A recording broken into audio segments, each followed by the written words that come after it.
নমস্কার বন্ধুরা, আজকে আরও একটা রেসিপি নিয়ে চলে এসেছি। উপোসের দিন বা একাদশীর দিন যে কোনো সময় কিন্তু এই পরোটাটা খেতে পারেন। অনেকেই জানেন হয়তো কিভাবে বানাতে, আমি কিভাবে বানাচ্ছি সেটাই শেয়ার করছি। প্রথমে আমি কড়াইয়ে জল গরম বসিয়ে দিয়েছি, আলুগুলো সেদ্ধ করে নিচ্ছি।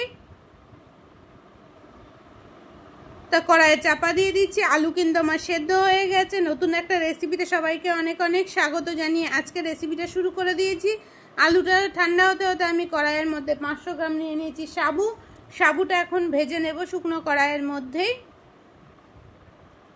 আর যারা আমার ভিডিওটা দেখা শুরু করে দিয়েছে তাদের অসংখ্য অসংখ্য ধন্যবাদ। ফেসবুক থেকে দেখলে আমায় ফলো করে আমার চ্যানেলের সাথে যুক্ত হয়ে যেতে পারো, আর ইউটিউব থেকে দেখলে পাশে থাকা বেল আইকনটা ক্লিক করে দেবে, তাহলে আমার সমস্ত ভিডিও সবার আগে তোমাদের কাছে পৌঁছে যাবে। তো ভালো করে কিন্তু সাবুটাকে নাড়াচাড়া করে নিতে হবে, কিন্তু একভাবে নাড়াচাড়া করতে হবে। সাবুটা যাতে লাল না হয়ে যায়, লাল হয়ে গেলে কিন্তু ভালো লাগবে না। একটু সময় নিয়ে কিন্তু ভাজতে হবে। তো সাবু কিন্তু আমার প্রায় ভাজা হয়ে আসছে।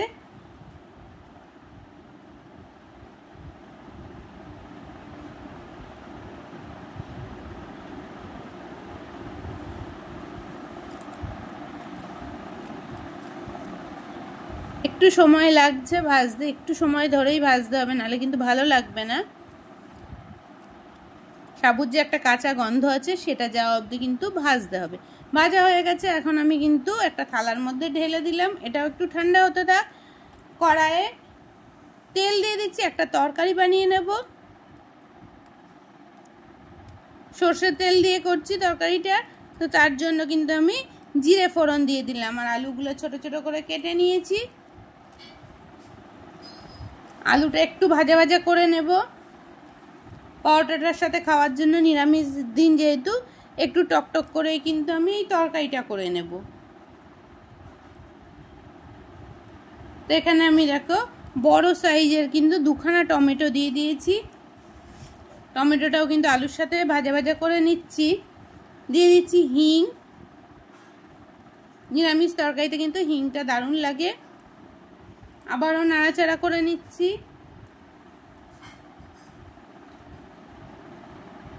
দিয়ে দিলাম লঙ্কার গুঁড়ো, হলুদ গুঁড়ো, শুকনো মশলাগুলোর সাথে কিন্তু আলুটাকে নাড়াচাড়া করে নিচ্ছি।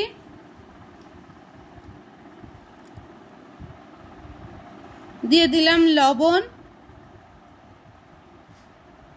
চিনি,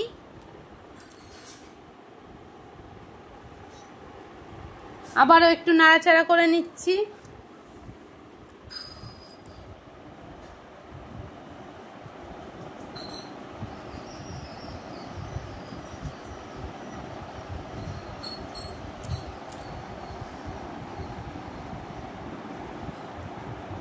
ভালো করে কিন্তু আমার নাড়াচাড়া করা হয়ে গেছে। এবার দিয়ে দিলাম জল। এদিকে তরকারিটা রেডি হতে থাক। খুব বেশি জল দেবেন না। দিয়ে দিচ্ছি কস্তুরি মেথি। চাপা দিয়ে দিচ্ছি আলুটা সেদ্ধ হওয়ার জন্য। আর এখন আমি সাবুটাকে নিয়ে নিয়েছি, সাবুটা গুঁড়ো করে নেব। সাবু কিন্তু আমার গুঁড়ো হয়ে গেছে। এখন আদা আর কাঁচা লঙ্কাটা সামান্য একটুখানি গুঁড়িয়ে নেব মিক্সির জারে।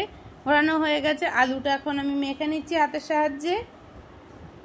আলুটা আপনারা গ্রেটার দিয়েও গ্রেট করেও নিতে পারেন।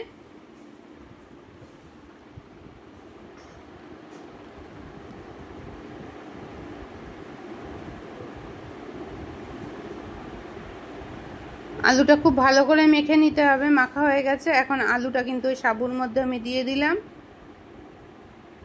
দিয়ে দিলাম গোটা জিরে, লবণ,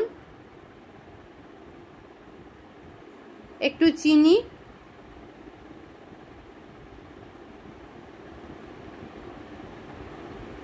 গোলমরিচের গুঁড়ো দিলাম, আর আদা আর কাঁচা লঙ্কাটা যেটা আমি গুঁড়িয়ে নিয়েছিলাম সেটা, আর দিলাম কস্তুরি মেথি। কস্তুরি মেথির পরিবর্তে আপনারা যারা ধনেপাতা খান ধনেপাতাও এখানে দিতে পারেন। এবার কিন্তু আমি আলুটা দিয়ে প্রথমে সাবুটাকে মেখে নিচ্ছি। প্রথমেই জল দেব না,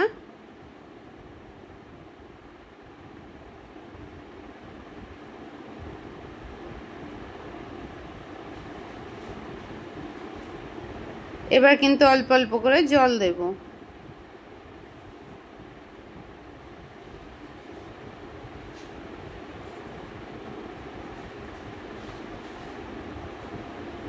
আরো বেশ কিছুটা জল লাগবে।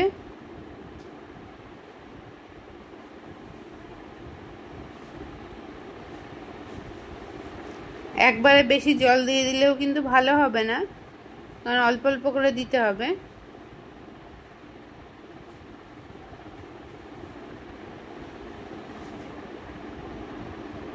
আর একটু নরম করেই মাখার চেষ্টা করবেন, কারণ পরে কিন্তু সাবুতে জলটা টেনে নেবে অনেকটাই। আমার কিন্তু মাখা হয়ে গেছে।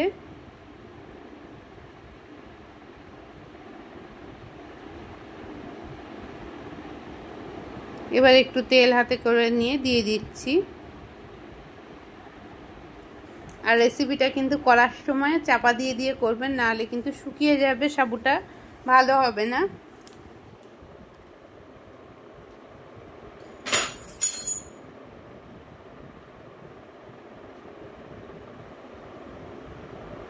লেচিগুলো কতটা বড় করতেছি সেটাই একটু দেখিয়ে দিচ্ছিলাম। এখন কিন্তু বেলে নেব,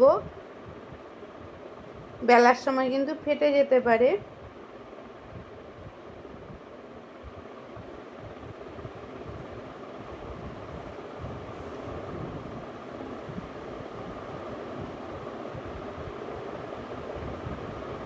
একটু তেল দিয়ে বেলতে হবে।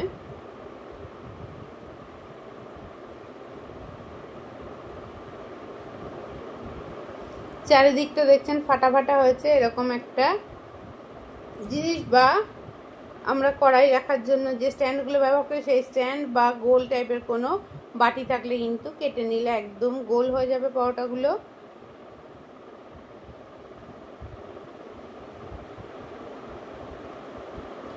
একটা পরোটা চাপিয়ে দিয়েছি, আবার একটা বেলে নিয়েছি, সেম ভাবেই কেটে নেব।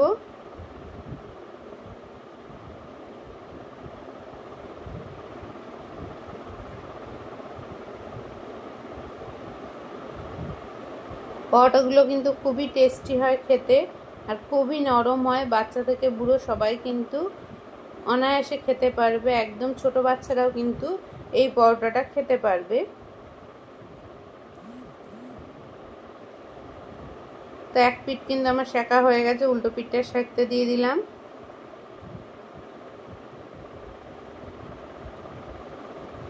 অল্প অল্প করে তেল দেবেন।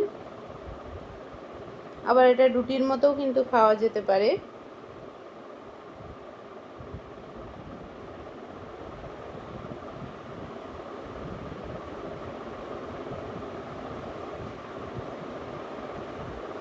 এপিট ওপিট করে কিন্তু ভালো করে সেঁকে নিয়ে তারপরেই তেলটা দেবেন। আরও একটু তেল দিয়ে দিয়েছি, বেশ একটু লাল লাল হয়ে গেছে, দেখতেই পাচ্ছেন পরোটাটা। আমার কিন্তু একটা পরোটা রেডি হয়ে গেছে, আবারও একটা পরোটা সেম ভাবে বানিয়ে নেব।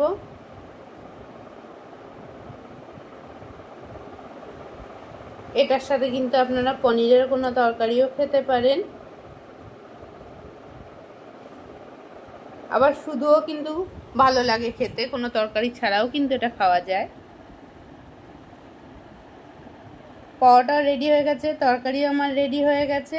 এখন কিন্তু আমি সার্ভ করে দেবো। আমার ভিডিওটা কেমন লাগলো অবশ্যই কমেন্ট করে জানাবেন। পরোটার এই রেসিপিটা যদি কেউ বানিয়ে না থাকেন একবার অবশ্যই ট্রাই করে দেখবেন, ভালো লাগে, খুবই নরম পরোটা। সাবু দিয়ে কিন্তু এখন অনেক রকম রেসিপি আমরা বানাই, তাই এই পরোটার রেসিপিটা একবার ট্রাই করে দেখবেন। আশা করব ট্রাই করলে ভালো লাগবে। আর ভালো লাগলে লাইক শেয়ার সাবস্ক্রাইব করে আমার সাথে থাকবেন, এই অনুরোধ রইল। আর কতটা নরম হয়েছে পরে আমি দেখাচ্ছি, দেখুন। অনেকের ঘরেই বয়স্ক মানুষ থাকে, তারাও কিন্তু এরকম নরম নরম জিনিস কিন্তু অনায়াসেই খেতে পারবে।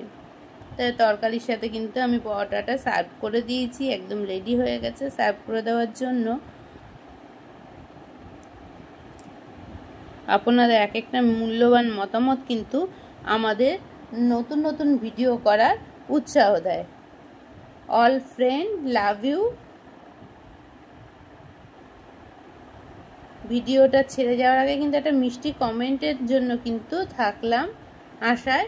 আর এই যে ছিঁড়ে দেখাচ্ছি কতটা নরম হয়েছে, বুঝতেই পাচ্ছেন কতটা নরম হয়েছে, অনায়াসে ছিঁড়ে যাচ্ছে। তাহলে এত নরম পরোটা তো সবাই খেয়ে নিতে পারে। চলুন, এতক্ষণ ধরে ধৈর্য ধরে দেখার জন্য অনেক অনেক ভালোবাসা। আজকের মতো বিদায় নিচ্ছি, আবারও দেখা হচ্ছে নতুন কোনো ভিডিওয়।